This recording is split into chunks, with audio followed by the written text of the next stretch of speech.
자, 오늘은 우리가 함께 읽은 요한복음 1장 6절로 11절의 말씀으로 모든 사람을 비추는 참 빛이 세상에 오셨다라는 제목으로 하나님의 말씀을 전하겠습니다. 지난 시간의 내용을 잘 기억하시는 성도분이라면 예수님께서는 하나님의 자기 계시로서 오신 분이라는 설명을 기억하실 겁니다. 이 하나님의 자기 계시라는 것은 예수님을 통해서 하나님을 나타내 보여주셨다라는 표현입니다. 예수님은 하나님께서 어떠한 분이신가를 이 세상에 알려주시기 위해서 인간의 몸을 입으시고 이 땅에 보내심을 받으신 성자 하나님이셨습니다. 예수님께서는 하나님의 속성과 성품이 그분 안에서 완벽히 구현된 분이셨습니다.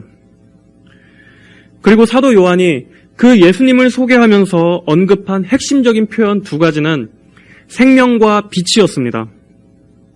예수님은 생명이신 분입니다. 예수님께서 생명을 주시기 위해 이 땅에 오셨다는 것은 온 인류가 죄로 인해서 참 생명을 잃어버린 죽은 존재라는 것을 전제합니다. 또한 예수님은 빛이신 분입니다. 예수님께서 빛을 주시러 이 세상에 오셨다는 것은 모든 이들이 빛이 없는 어둠의 상태에 있다는 것을 전제하는 말입니다. 예수님께서는 죄로 타락해 생명과 빛을 잃어버린 죄인들을 구원하시기 위해서 십자가의 구속 사역을 성취하실 바로 그 목적을 위해 이 땅에 오셨습니다. 그러나 5절은 그 빛이 어두움에 비쳤으나 어두움이 그 빛을 깨닫지 못하였다고 말씀하고 있습니다. 이 말씀에서 우리는 앞으로 예수님의 이 33년여간의 공생의 사역 기간 동안에 예수님에 대한 이 세상의 반응이 어떠할지를 미리 엿보게 됩니다. 예수님께서는 빛으로 오셨지만 세상이 너무나 깊은 어둠 속에 있었기 때문에 빛이신 예수님을 알아보지 못합니다. 이것이 세상과 인간의 비극입니다. 복음서뿐만 아니라 성경 전체의 내용은 창세기의 첫 타락 이후로 줄곧 이 깊은 어둠이 세상을 지배했음을 말씀하고 있습니다. 창세기의 첫 2장을 제외하고는 죄로 어두워진 인간 세상은 언제나 하나님의 구원의 빛을 거절하고 거부해 왔습니다. 그러나 죄인들의 영혼을 구원하시기 위한 하나님의 계획은 결코 멈추시지 않고 계속되었습니다. 그리고 이제 신약에 이르러 그 구원을 성취하실 구세주로서 예수 그리스도를 이 세상에 보내주신 것입니다. 가장 어둠이 짙게 끼었을 때 극심한 고통 속에서 전혀 소망이 보이지 않던 그 이스라엘 땅, 그 절정의 때에 하나님께서는 생명과 빛을 주실 분으로서 예수님을 이 세상에 보내주신 것입니다. 예수님의 오심은 구약의 이사야 8장 20절부터 9장 2절까지의 말씀의 성취였습니다. 예수님께서 오시기 약 700년 전에 하나님께서는 이사야 선지자를 통해서 장차 어둠을 몰아낼 큰 빛으로서 메시아를 보내주실 것을 미리 말씀해 주셨습니다. 하나님의 말씀을 떠남으로써 온 땅의 백성이 죄로 오염되고 많은 고통과 어둠, 굶주림과 저주만이 가득 남은 그 땅이지만 하나님의 은혜가 결코 끊어지지 않을 것을 미리 예언해 주신 것입니다. 이사야 8장 20절부터 9장 2절까지의 예언의 말씀은 이렇습니다. 율법과 증거를 따라라. 만일 그들이 이 말씀에 따라 말하지 않는다면 그들에게는 새벽이 없을 것이다. 그들이 역경과 굶주림 속에서 이 땅을 헤매며 굶주릴 때 분노하여 자기들의 왕과 하나님을 저주하여 위를 쳐다보거나 땅을 둘러보아도 오직 고난과 흑암과 고통과 어두움뿐일 것이니 그들은 흑암으로 내몰릴 것이다. 전에 고통 가운데 있던 자들에게는 어두움이 없을 것이다. 옛적에는 주께서 스불론 땅과 납달리 땅이 멸시당하게 하셨지만 후에는 해변길과 요단 건너 이방의 갈릴리를 영화롭게 하셨다. 어둠 속을 걷던 백성이 큰 빛을 보았고 죽음의 그늘진 땅에 사는 자들, 그들 위에 빛이 비쳤습니다. 이 말씀에서 고통과 흑암이 가리키는 것은 무엇입니까?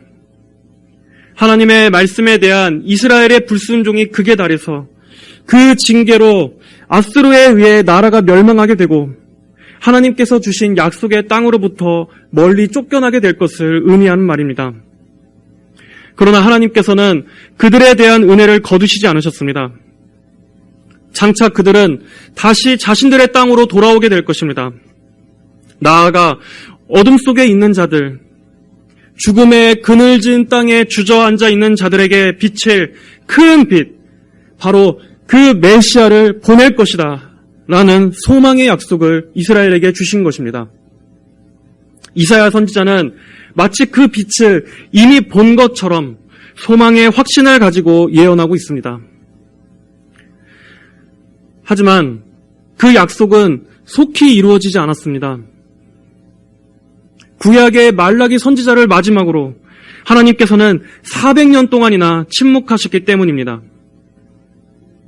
그 400년 동안 하나님께서는 단 한 명의 선지자도 보내지 않으셨으며 아무런 계시도 주시지 않으셨습니다. 그 기간 동안 이스라엘은 많은 정치적 격변기와 혼란기를 겪었고 당시 온 세계를 지배하던 로마 제국의 지배하에 들어가게 됩니다. 로마 제국의 식민지로서 또다시 다른 강대국의 압제 아래에서 무거운 세금 수탈과 또 여러 가지 갖은 압제에 시달리던 이스라엘 백성들은 자신들을 구원해줄 메시아를 간절히 고대합니다. 하지만 그러기 위해선 먼저 구약의 마지막 책인 이 말라기서에 나온 한 예언이 먼저 성취되어야만 했습니다. 말라기 3장 1절에서는 이런 말씀이 있습니다. 만군의 여호와께서 말씀하신다.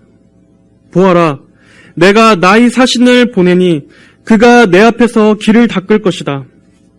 너희가 찾는 주께서 돌연히 자기의 성전으로 오실 것이다. 보아라, 너희가 기뻐하는 그 언약의 사신, 그가 이제 올 것이다. 내가 나의 사신을 보내니 그가 내 앞에서 길을 닦을 것이다.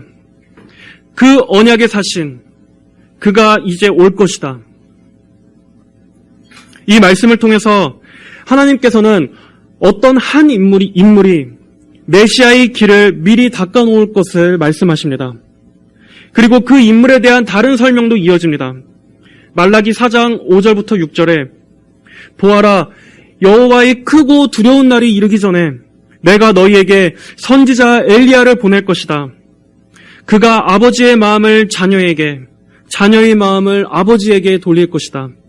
그렇지 않으면 내가 와서 이 땅을 진멸함으로 칠 것이다. 그 인물은 구약의 엘리야 선지자와 같은 인물로서 백성들에게 회개의 메시지를 선포할 인물로 예고되고 있습니다. 그리고 이러한 예언을 주신 채 하나님께서는 400년간 침묵하셨습니다.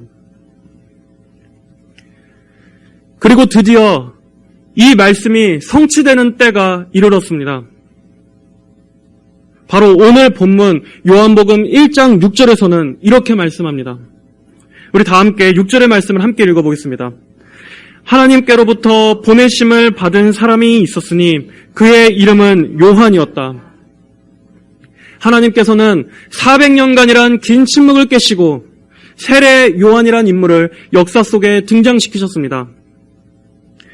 여기서 잠깐 언급하자면, 정확히 말하면 구약의 마지막 선지자는 세례 요한이 구약의 마지막 선지자입니다.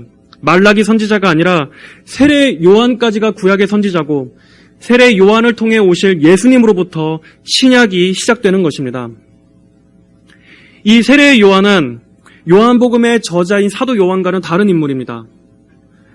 이 요한이라는 이름은 하나님의 은혜로운 선물이라는 뜻입니다. 누가복음 2장에서는 이 세례 요한의 아버지 제사장 사가랴가 세례 요한에 대해 예언한 말씀이 나옵니다.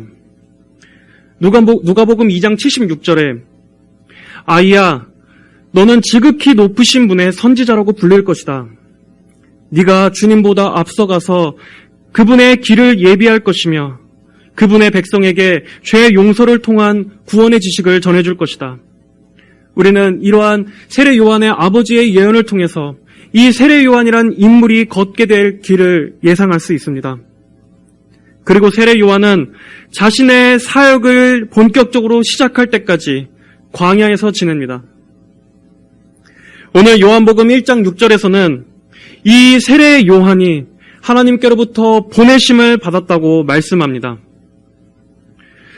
여기서 이 보내심이라는 단어는 어떠한 사람을 택해서 임무를 부여하거나 또는 권위를 부여해서 파송하는 것을 뜻하는 단어입니다. 하나님께서는 이렇게 선지자들을 택하셔서 그들에게 하나님의 말씀을 전할 임무와 권위를 부여하셨습니다. 그리고 세례 요한의 등장 역시 하나님의 구원 계획에 의한 파송이었습니다. 세례 요한은 이런 자신의 사명을 분명히 알았습니다. 세례 요한의 일평생의 사명은 예수 그리스도의 오실 길을 예비하는 것이었습니다. 그의 아버지는 제사장이라고 말씀드렸습니다. 그는 아버지를 따라 제사장의 길을 갈 수도 있었습니다. 아마 그렇다면 그는 안정적인 길을, 사람들로부터 존경을 받는 길을 걸어갈 수도 있었을 것입니다. 하지만 세례 요한은 자신을 알리기 위해 살지 않았습니다. 자신이 하나님께로부터 보내심을 받은 것은 오직 이 세상에 빛으로 오시는 분, 바로 예수님을 증거하기 위해 보냄받은 것임을 잘 알고 있었기 때문이었습니다. 7절, 8절은 그의 사명에 대해서 이렇게 말씀합니다. 그가 빛에 대하여 증언하기 위하여 왔으니 이는 그를 통하여 모든 이들이 믿게 하려는 것이었다. 그는 그 빛이 아니라 그 빛에 대하여 증언하러 온 것이다. 여러분, 세례 요한은 400년 만에 등장한 하나님의 선지자였습니다. 그는 형식적인 신앙으로 전락해버린 당시의 유대인들을 향해서 광야에서 강력한 회개의 메시지를 외쳤습니다. 그러던 그를 많은 사람들이 주목했고 그는 자신이 빛이 될 수 있었습니다. 그러나 세례 요한은 스스로 빛이 되기를 전혀 원하지 않았습니다. 세례 요한은 사역 내내 오직 철저히 그리스도의 빛에 가려지기만을 원했습니다. 그는 항상 자신이 하나님께로부터 보내심을 받은 전령이라는 그 자의식을 잊지 않았습니다. 세례 요한 자신은 그저 그리스도를 증거하고 그 길을 예비하기 위한 그 사명에 만족했고 또 그 사명에 온 생애를 바쳐 헌신했습니다. 앞으로도 계속 살펴보겠지만 세례 요한은 정말 스스로를 낮추며 오직 예수 그리스도께서만 높아지시기를 간절히 바랬습니다. 자신에게는 그 어떠한 칭송이나 영광도 돌려지는 것도 철저히 거부했습니다. 세례 요한은 빛 대신 예수님만을 증거하기 위한 종으로서 파송받았습니다. 그는 철저히 예수님만 증거해야 했습니다. 이 사명을 충실하게 감당해야 했습니다. 그는 자신이 아니라 빛으로 오신 예수님만을 부각시키는 것이 그의 임무였습니다. 8절에서도 그는 그 빛이 아니었다고 거듭거듭 강조하고 있습니다. 세례 요한의 사역의 핵심적인 중요성은 끊임없이 자신의 중요성을 부정하는 것이었습니다. 사도 요한이 계속해서 특별히 이 사실을 강조하고 있는 이유는 실제로 당시 사람들 중에 세례 요한을 메시아로 오해했던 사람들이 있었기 때문이었습니다. 세례 요한은 그러한 사람들의 반응에 자신은 그리스도가 아님을 계속 밝혔으며 오히려 자신은 예수님의 신발끈을 풀기에도 자격 없는 존재라고 말했습니다. 당시에는 주인의 신발끈을 종들이 메고 푸는 일들을 했습니다. 하지만 세례 요한은 예수님에 비한다면 자신은 그런 종의 직무를 감당하기에도 벅차다고 말할 만큼 자신을 극도로 낮추고 오직 예수님만을 높였습니다. 그는 오직 예수님만 주목받게 하고자 하는 그 자신의 사명만을 바라봤던 것입니다. 그는 자신에 대해 설명하기를 또 그는 자신은 그저 주의 길을 곧게 하는 자이며 광야에서 외치는 자의 소리에 불과하다고 말했습니다. 이 말은 무슨 말입니까? 나는 아무것도 아니며 나는 그저 왕이 오실 길을 예비하라고 말하는 소리일 뿐이라는 말입니다. 옛날에는 왕들이 행차할 때 왕의 종들이 그 앞에 서서 사람들이 길을 열도록 소리를 치는 일들을 감당했습니다. 세례 요한은 바로 자신은 그런 종에 불과하다고 낮춘 것입니다. 그리고 심지어 자신을 어떤 인격에 빗댄 것도 아닌 하나의 소리에 불과하다고 말할 정도였습니다. 여러분, 우리는 세례 요한의 이러한 자기 부인의 자세를 배워야만 합니다. 그리스도를 높이기 위해 우리 자신을 철저히 부정해야만 하는 이러한 마음을 배워야만 합니다. 예수님을 진정으로 믿는다면, 그리고 예수님만이 나의 주인이시라면 우리는 우리의 전 삶을 통해서 오직 예수님만을 전적으로 높이고 드러내는 삶을 살아야 합니다. 우리는 우리 안에 숨어있는 이 교묘한 자기의와 자기 영광을 추구하고자 하는 이러한 마음을 철저히 부인해야만 합니다. 교회 생활을 하면서도 내 이름이 높아지고 내 공로, 내 명예, 또 내가 기여한 일들, 그러한 것들을 자랑하면서 은연중에 내가 드러나기를 바라는 마음이 틈타기 쉽습니다. 우리같이 이런 작은 교회에는 그러한 일들이 적다 할지라도 규모가 크고 사람들이 많이 모인 그러한 대형 교회에서는 그 수많은 사람들의 자기 의를 드러내고자 하는 이러한 교만이 아주 홍수처럼 충만하게 흘러넘치는 것을 우리는 보고 듣고 있습니다. 또한 특별히 사역자와 또 직분자와 같은 이러한 어떠한 감투를 쓰게 되면 그러한 자리에 오르면 오를수록 예수님의 이름을 팔아서 자기의 영광을 추구하는 일들이 더욱더 많아지게 쉽습니다. 하지만 예수님의 이름을 빌려서 자기의 이름이 드높여지기를 원한다면 그는 사꾼입니다. 사탄의 일꾼입니다. 그는 예수님의 종이 아니라 마귀의 종입니다. 우리가 어떠한 갖고 있는 직분이나 또한 우리가 있는 위치, 이러한 것들은 하나님께서 보시기에 아무것도 아닙니다. 중요한 것은 내가 드러나는 것이 아니라 예수님께서 드러나는 것입니다. 내가 주목받는 것이 아니라 오로지 예수님께서만 주목받으셔야 하는 것입니다. 세례 요한과 당시의 바리새인들을 비교해 보십시오. 당시에 종교 지도자를 자청했던 바리새인들은 겉으로는 누구보다 종교적인 모습을 띠고 있었지만 그 속내에는 오로지 자신들의 이익과 사람들의 칭찬이 더욱더 중요했습니다. 정작 그 마음 안에는 하나님의 영광 같은 것은 안중에도 없었습니다. 하나님의 이름이 높임을 받으시고 주님께서만 홀로 영광을 받으시고자 하는 이러한 것들은 그들에게 아무런 관심이 없었습니다. 교회 안에서뿐만 아닙니다. 우리의 실제 삶 속에서도 우리의 마음의 중심에 예수님께서만 높임을 받으시기를 원하는 그 마음이 간절한 열망으로서 있는지를 우리 자신을 점검해 봐야만 합니다. 빌립보서 2장 21절에서 사도 바울은 모든 이가 자기 자신의 일은 구하고 예수 그리스도의 일은 구하지 않는다라고 말했습니다. 모든 이가 자기 자신의 일만을 구하고 그리스도의 일에 대해서는 아무런 관심이 없습니다. 여러분의 마음은 어떻습니까? 여러분의 마음의 중심에 오직 예수님만이 더욱더 영광을 받으시기를 원하는 이것이 열렬한 마음으로 자리 잡고 있습니까?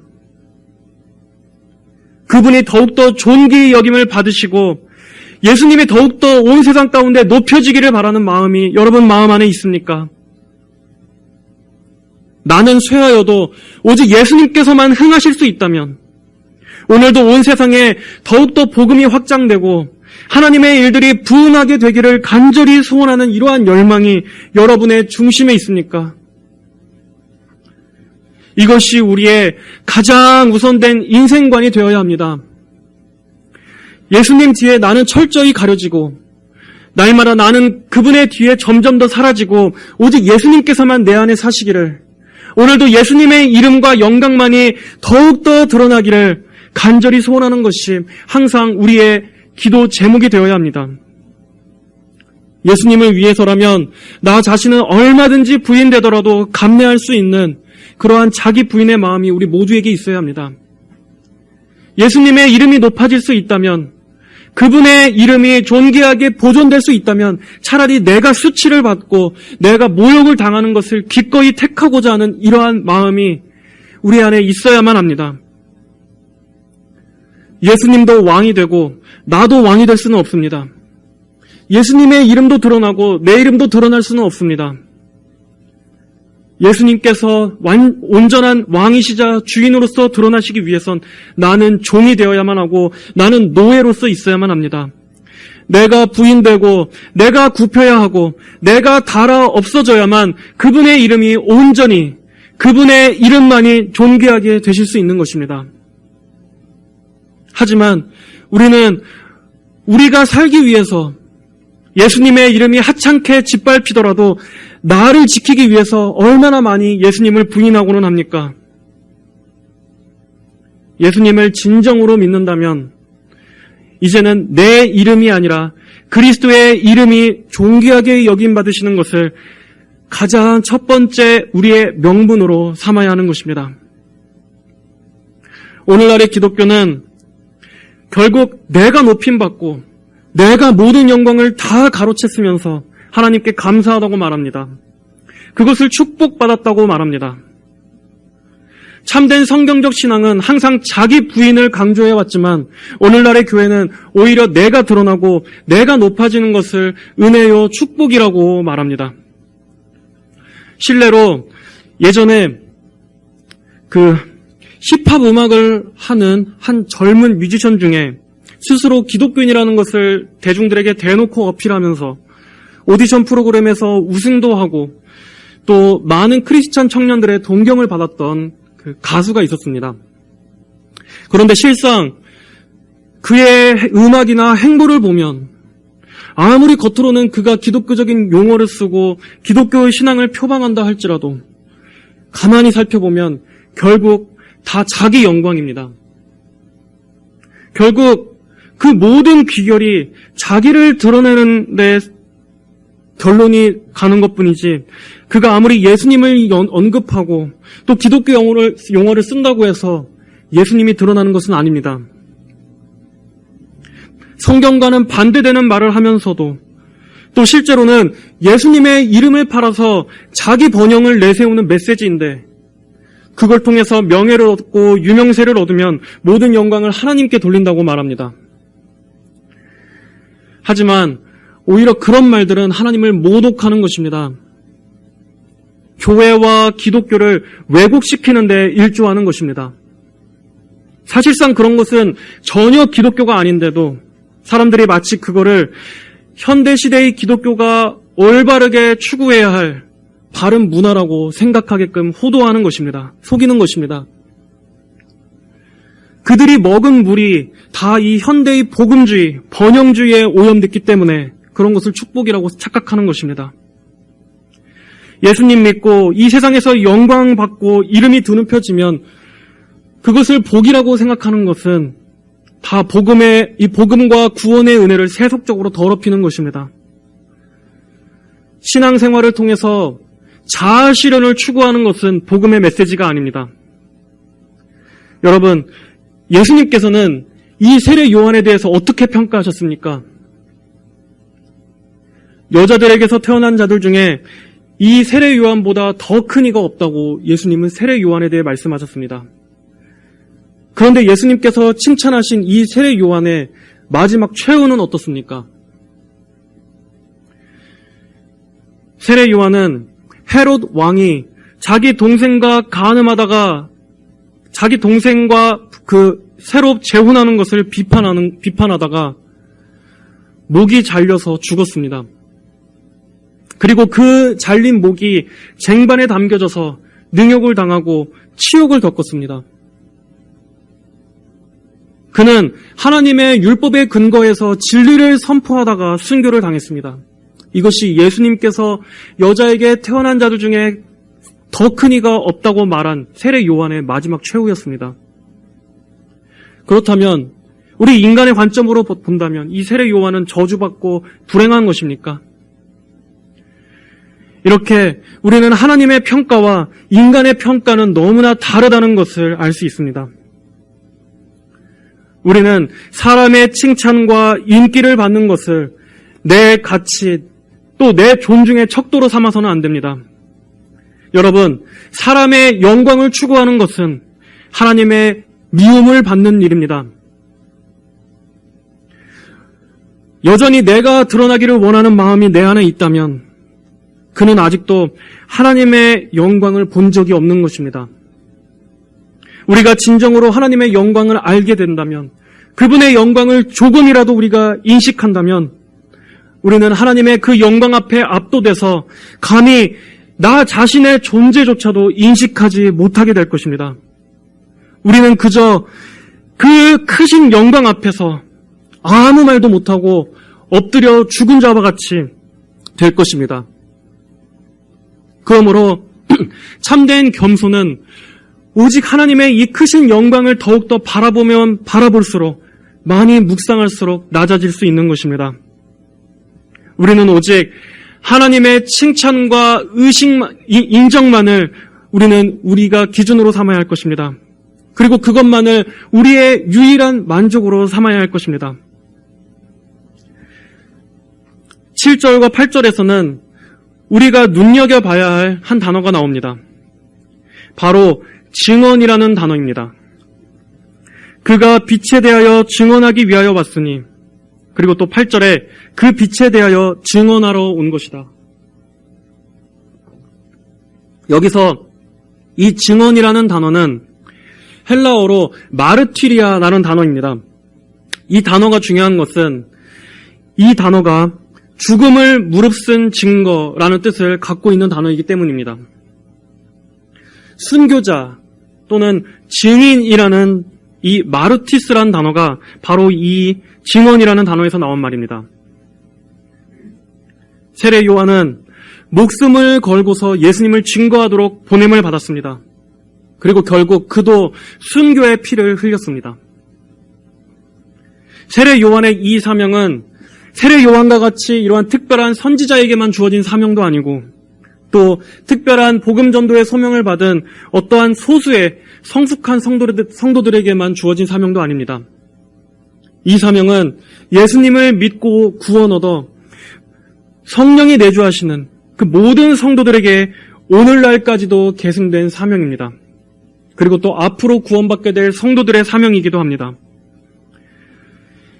예수님을 진정으로 영접하고 또 신앙을 고백하는 모든 성도들은 이제 자신의 본질적인 사명이 바로 이 증인이라는 것을 알아야 합니다. 증인, 죽음을 전제하고 자신이 본 것을 말하지 않을 수 없는 그 증인, 이것이 모든 그리스도인들의 사명입니다. 참으로 그리스도의 영광을 본 전도자는 이제 자신이 본 것을 증언하지 않을 수 없습니다. 이 증언이라는 단어 안에는 죽음을 전제하고 있다고 말씀드렸습니다. 그리스도의 영광과 복음을 위해서는 언제라도 내 목숨을 각오하고 나를 부인할 준비를 항상 가지고 있어야 하는 것입니다. 참된 성도라면 이제 나는 구원받았으니까 이제 내 삶도 좀 복도 받고 형통하고 좀 평안하게 좀 지내보자. 결코 이렇게 생각할 수 없습니다. 진정으로 그가 구원받았다면 그는 결코 자신의 안위만을 생각할 수 없습니다. 여러분, 우리의 사명은 우리 자신의 목적을 위해서 이 세상에 태어난 것이 아닙니다. 우리가 존재하는 것은, 우리가 구원받은 것은 바로 이 죽음을 전제하고 예수 그리스도를 증거하기 위해, 그분을 증언하기 위해 보내심을 받은 것입니다. 베드로전서 2장 9절에서는 이 성도들의 존귀한 정체성에 대해서 이렇게 말씀합니다.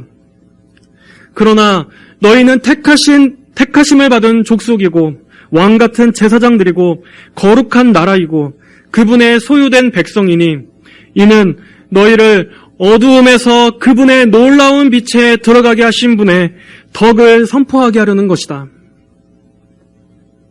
우리가 성도로서 이러한 영광스럽고 귀중한 사명을 망각하고 그저 이 땅에서 우리 자신의 안위만 생각한다면 얼마나 부끄러운 일이겠습니까?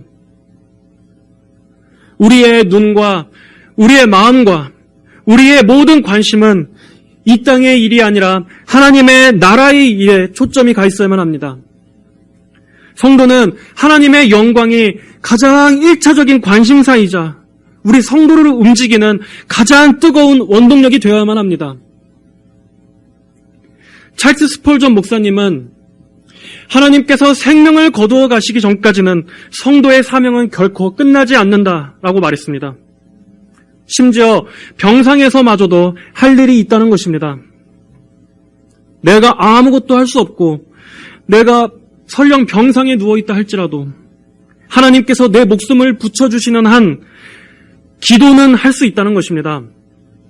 영혼의 구원을 위해서, 세계의 복음화를 위해서, 하나님 나라의 확장을 위해서 우리는 병원의 천장을 보고서도 하나님 나라를 위해 기도할 수 있다는 것입니다.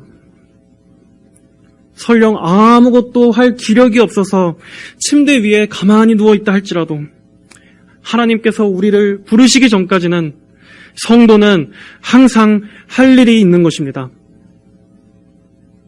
이제 그리스도와 함께 십자가에 못 박힌 성도는 더 이상 자신의 안위가 아니라 오직 그리스도의 영광만이 우리의 강렬한 첫 번째 추구가 되어야 합니다. 설령 이 생에서는 내가 이름도 없이 빚도 없이 살아간다 할지라도 하늘의 상급을 위해서 이 땅에서 많은 기도와 눈물의 씨를 뿌린 성도들에게는 진정으로 값지고 의미 있는 삶을 사는 것입니다. 많은 사람들은 그를 하찮고 볼품없게 본다 할지라도 하나님께서 보시기에는 가장 귀하고 가장 칭찬받을 만한 삶을 산 것입니다. 우리 성도 여러분들은 오직 여기에 초점을 맞춘 삶을 살아가시기를 간절히 바랍니다. 오직 이 땅이 아니라 하늘의 그 도성을 향해서 우리의 모든 생각과 기준을 맞추며 살아가시기를 바랍니다. 자, 우리 9절의 말씀을 함께 읽어보겠습니다. 9절입니다. 시작. 모든 사람을 비추는 참 빛이 세상에 오셨다. 예수님 이전에도 하나님께서는 하나님의 사람들을 통해서 그리고 또 선지자들을 통해 구원의 빛을 계속 비추셨습니다. 하나님께로 돌아오라는 그 구원의 외침과 호소를 통해서 하나님께서는 이 어두운 세상에 계속해서 빛과 구원을 전해주셨습니다. 하지만 그럼에도 그들은 불완전하고 부분적인 빛에 불과했습니다. 그러나 이제 하나님의 구원 계획은 참 빛이신 우리 주 예수 그리스도를 통해서 비로소 구체적으로 확실하게 나타나게 되었습니다. 이 빛은 모든 사람을 비추는 참 빛이라고 말하고 있습니다. 이 모든 사람 안에는 지금 하나님께 대하여 적대적인 자들까지도 포함합니다. 의인이나 악인이나 모두에게 이 하나님의 일반 은총의 빛이 비추고 있습니다. 그러나 이 빛은 단순히 천편일률적으로 모든 이에게 주시는 그러한 일반적인 은혜의 빛만을 말씀하는 것이 아닙니다. 이 빛은 구원의 빛이기도 합니다. 요한복음 3장 16절의 유명한 말씀은 이렇게 말씀합니다. 하나님께서 세상을 이처럼 사랑하사 독생자를 주셨으니 이는 그분을 믿는 자마다 멸망하지 않고 영생을 얻게 하려는 것이다.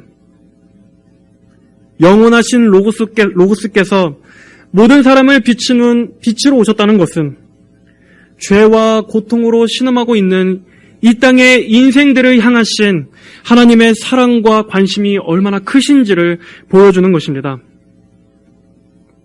하나님께서는 모든 이에게 이 빛을 비추시지만 또한 한 사람 한 사람 개인들을 개별적으로 아시고 관심을 가지시는 분이십니다. 비록 지금 신앙이 없는 불신자라 할지라도 지금 이 순간 하나님과 아무런 관계를 갖고 있지 않은 사람은 아무도 없습니다. 모든 사람은 하나님과 관계하고 있으며 또 하나님의 눈은 모든 사람을 감찰하십니다. 평생을 예수님을 모르고 산 사람이라 할지라도 또 교회를 욕하고 거부하는 사람이라 할지라도 그는 자신에게는 그 어떠한 빛도 비춘 적이 없다라고 변명할 수 없습니다. 이 구원의 빛은 모든 이들에게 그 모든 이들의 인생에 항상 비추고 있었기 때문입니다. 창세 이래로 이 빛은 단 한 번도 꺼진 적이 없습니다. 하나님께서는 인간의 양심과 또 이 자연 세계에 하나님의 존재에 대해서 그리고 죽음 이후의 심판에 대해서 비록 희미하지만 내적으로 분명히 인식하고 인정할 수 있는 그 씨를 심어두셨기 때문입니다. 고린도후서 5장 10절은 말씀합니다. 우리 모두가 반드시 그리스도의 심판대 앞에 드러나 각자가 선악간에 그 몸으로 행한 일에 따라 보응을 받게 될 것이다. 우리 모두가 반드시 그리스도의 심판대 앞에 드러나 각자가 선악간에 그 몸으로 행한 일에 따라 보응을 받게 될 것이다. 심판날에 우리가 만나게 될 그 예수님은 결코 낯선 분이 아닐 것입니다. 모든 사람은 그분을 만나본 적이 있을 것입니다. 자신의 양심과 또 삶의 순간순간들 속에서 자신을 구원의 길로 인도하시고 그 빛을 비추셨던 하나님의 보이지 않는 섭리의 손길들이 있었음을 알게 될 것입니다. 그러므로 이 심판의 정당성은 결코 하나님의 잘못이 아닙니다. 계속해서 끊임없이 빛을 비춰주셨던 하나님께는 불의함이 없으십니다. 오히려 불신앙으로 완악해지고 어두워진 그 인간의 심령, 하나님의 은혜를 뿌리친 그 인간의 불신앙이 문제인 것입니다. 10절, 11절에서는 빛을 거부한 이 세상의 반응에 대해서 말씀하고 있습니다. 그분께서 세상에 계셨고 세상이 그분을 통하여 창조되었으나 세상은 그분을 알지 못하였다. 그분께서 자기 땅에 오셨으나 자기 백성들이 그분을 영접하지 아니하였다. 예수님께서 영원 전부터 존재하시고 그리고 이 세계 또한 예수님께서 창조하셨음에도 불구하고 그리고 이 세계의 곳곳에 하나님의 존재에 대해서 변명할 수 없는 확실한 흔적들을 남겨주셨음에도 불구하고 세상은 예수님을 알아보지 못합니다. 심지어 예수님을 가장 환영하고 가장 맞이했어야 할 이곳 이스라엘에서조차 오직 거부만이 있었습니다. 예수님의 공생의 사역은 사람들의 오해와 적대 그리고 멸시와 위협으로 점철된 사역이었습니다. 성자 하나님께서 친히 인간의 몸을 입고 이 땅에 오셔서 인간과 더불어서 가까이 사셨으나 사람들은 그분을 알아보지 못했습니다. 사람들은 예수님께서 행하신 일이나 또 그분께서 가르치신 그 권위의 말씀을 가까이서 듣고 경험했으면서도 예수님을 하나님의 아들 그리스도로서는 알지 못했습니다. 그들의 지각이 죄로 어두워져 있었기 때문이었습니다. 성경은 예수님께서 바로 자기 땅, 자기 백성에게 거절당하셨다고 말씀하고 있습니다. 이 땅은 예수님께서 활동하셨던 이스라엘 땅을 말합니다. 온 세계가 하나님께 속해 있지만 그 중에서도 특별히 이 이스라엘 땅은 하나님께서 아주 특별하게 여기셨던 곳이었습니다. 하나님은 이 땅을 나의 땅이라고 부르셨습니다. 그리고 그곳은 거룩한 땅이었습니다. 하나님께서 이 이스라엘을 중심으로 구속사를 시작하신 중요한 곳이었기 때문이었습니다. 이스라엘은 하나님께서 구별하신 거룩한 땅이었습니다.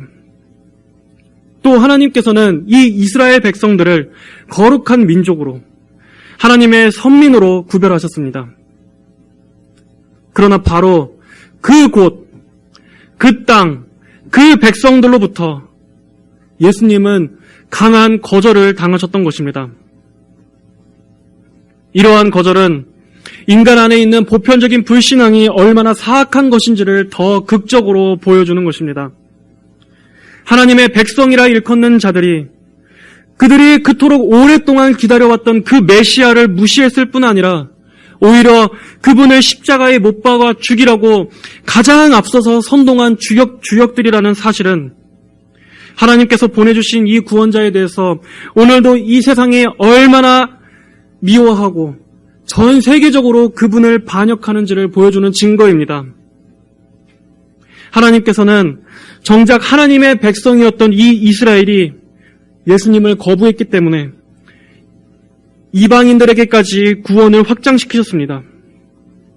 그들의 선민의식이 결코 구원의 당연한 조건이 되지 못한다는 것을 보여주시기 위해서였습니다. 그러므로 오늘날에는 이러한 민족이나 혈통은 의미가 없습니다. 오늘날의 참 이스라엘은 그리스도를 믿고 하나님의 자녀로 부르심을 받은 모든 성도들을 가리키는 의미가 되었습니다.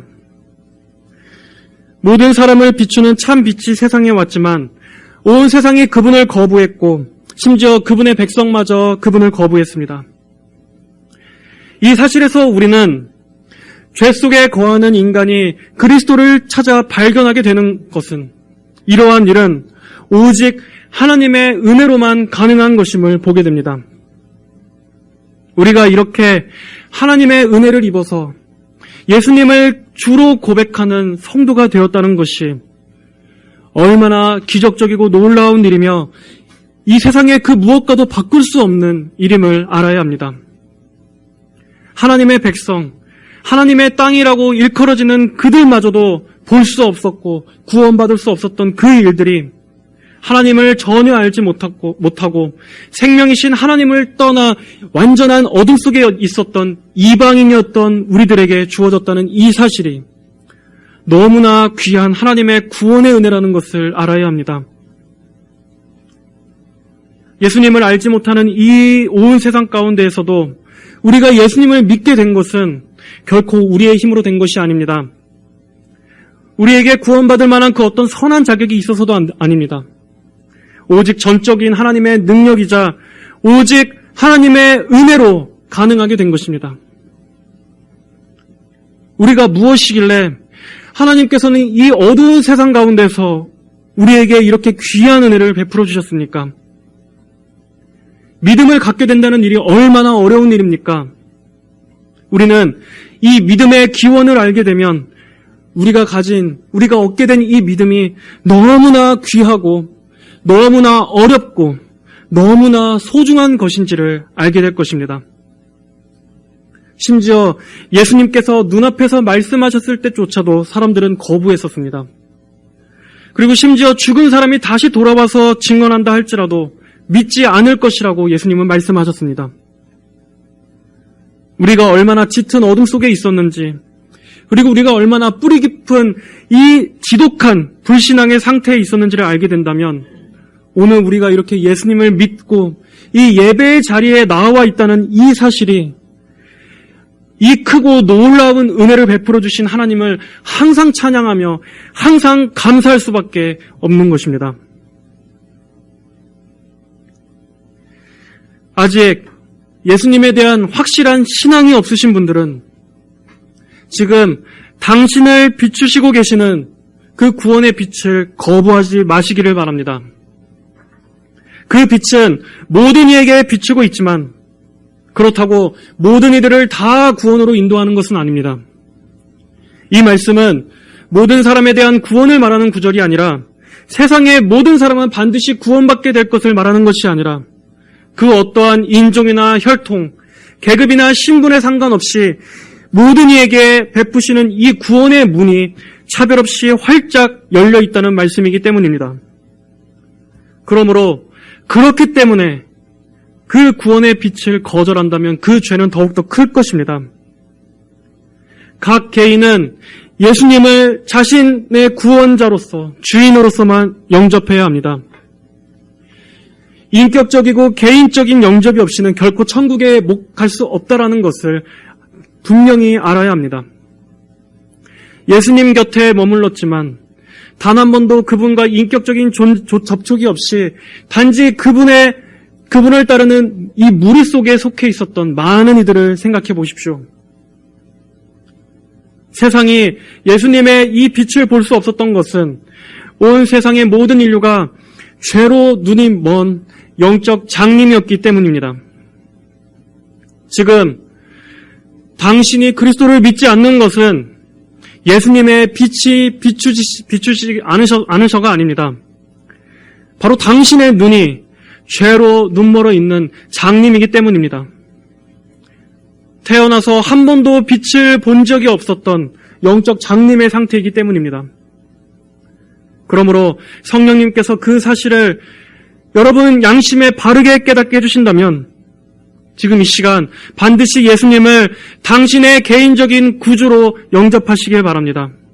이 사실을 믿고 예수님을 진정으로 영접한다면 당신은 어둠과 멸망이 아닌 영적 소경의 상태가 아닌 빛과 구원의 삶을 살아가게 될 것입니다. 또한 마지막으로 예수님을 영접하고 영적인 장님에서 눈을 뜨게 된 구원받은 성도 여러분들에게도 당부의 말씀을 드립니다. 눈먼 소경의 상태에서 그리고 어둠에서 건진받은 성도는 이제는 예수님의 이 영광에 사로잡혀야 마땅합니다. 예전에는 이 세상 영광에 눈멀어서 이 세상의 가짜 빛을 쫓아 살던 삶이었다면 이제는 여러분의 눈에는 오직 예수님의 영광에만 눈이 멀어야만 합니다. 예수님만을 유일하게 그리고 예수님만을 절대적으로 바라보며 사시기를 바랍니다. 이 빛 대신 주님을 알고 듣고 보았음에도 마치 이 본문 말씀에 나오는 이 백성들처럼 그분을 전혀 알지 못했던 것처럼 살아가고 있진 않습니까? 성도의 눈에는 이젠 오직 예수님만 보여야 합니다.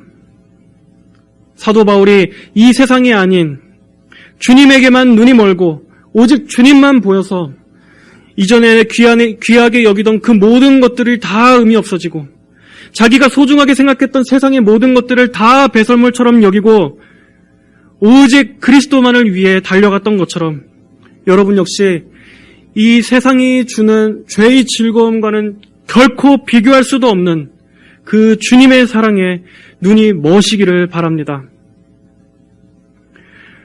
오늘도 많은 이들은 참된 빛 대신 그리스도가 아닌 광명의 천사인 이 마귀의 빛을 참된 빛으로 생각하며 살아가고 있습니다. 하지만 성도 여러분들, 우리는 그런 거짓된 빛에 속지 마시고 오직 참된 우리 그리스도의 영광의 빛만을 쫓으며 살아가시길 바랍니다. 이 좁은 생명길 끝에 여러분을 기다리고 있는 그 환한 구원의 영광을 바라보며 믿음의 좁은 길, 그리고 그리스도를 증언하는 이 증인의 길을 끝까지 곧게 가시기를 바랍니다. 한 주간도 우리에게 베풀어 주신 이 구원의 희소성, 이 구원의 소중함을 감사하게 여기면서 구원의 은혜가 얼마나 귀한 것인지를 날마다 잊지 마시고 이 크신 은혜를 베풀어 주신 하나님을 찬양하며 살아가는 성도 여러분들이 되시기를 주의 이름으로 간절히 축복합니다. 다 함께 기도하겠습니다. 하나님 아버지 감사합니다. 저희 역시 이 깊은 어둠 가운데 눈멀어 보지 못하던 영적 장님이었는데 하나님의 영원하신 그 예정과 하나님의 그 크신 사랑의 구원의 계획 가운데 저희를 그 어둠에서 건져내사 보게 하시고 참된 빛을 쫓아 살아가게 하시니 감사를 드립니다.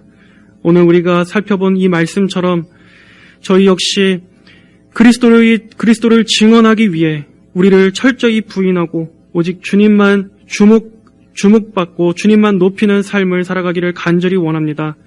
날마다 그리스도의 영광을 위해서 우리의 모든 수치와 능욕도 기쁨으로 감내하고 인내할 수 있는 그러한 마음을 모두에게 부어 주시옵소서.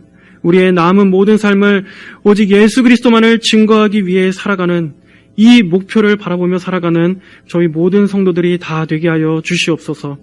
감사드리며 살아계신 우리 주 예수님의 이름으로 기도드립니다. 아멘.